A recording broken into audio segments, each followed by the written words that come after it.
திண்டுக்கல்லில் பிரபல நகைக்கடையில் ரூபாய் 1,40,00,000 மதிப்பிலான நகைகளை திருடியதாக ஊழியர்கள் 7 பேர் மீது வழக்கு பதிவு, 3 பேர் கைது. திண்டுக்கல் நகர் மெயின் ரோட்டில் அமைந்துள்ளது ஸ்ரீ வாசவி தங்க மாளிகை. இங்கு தணிக்கையாளராக வைஷ்ணவி இருந்து வந்துள்ளார்.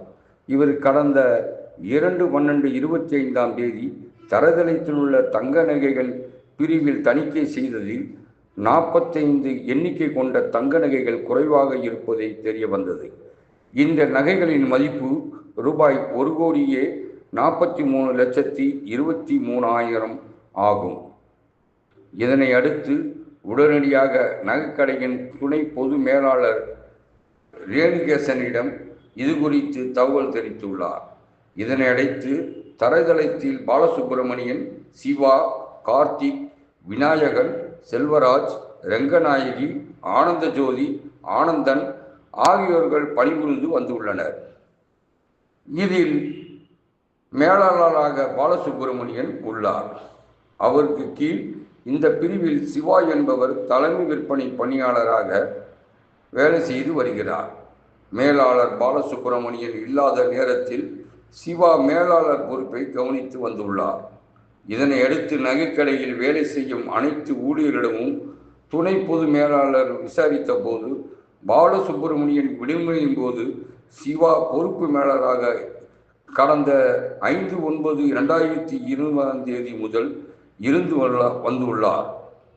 அதேபோல் 14/11/2025 முதல் 4 தங்க நகைகள் எடுத்து பாலசுப்பிரமணியன் விடுமுறையில் இருந்த தினங்களில் சிவா அடிக்கடி தங்கங்களை எடுத்து நகை மதிப்பீட்டாளர் செல்வராஜ், காசாளர் கார்த்திகேயன், பாண்டியன், சரவணகுமார், கார்த்திக் மற்றும் விற்பனையாளர் விநாயகன் உதவியுடன் டேமேஜ் என காண்பித்து நகையை விற்று பணத்தை பங்கு போட்டுக் கொண்டுள்ளனர் என தெரிய வந்துள்ளது.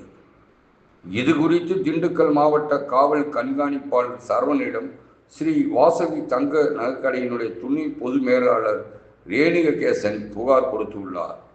இந்த புகாரின் அடிப்படையில் திண்டுக்கல் மாவட்ட குற்றப்பிரிவு போலீசார் தலைமை விற்பனையாளர் சிவா, நகை மதிப்பீட்டாளர் செல்வராஜ், காசாளர் கார்த்திகேயன், பாண்டியன், சரவணகுமார், கார்த்திக் மற்றும் விற்பனையாளர் விநாயகன் ஆகியோர் மீது வழக்கு பதிவு செய்தனர்.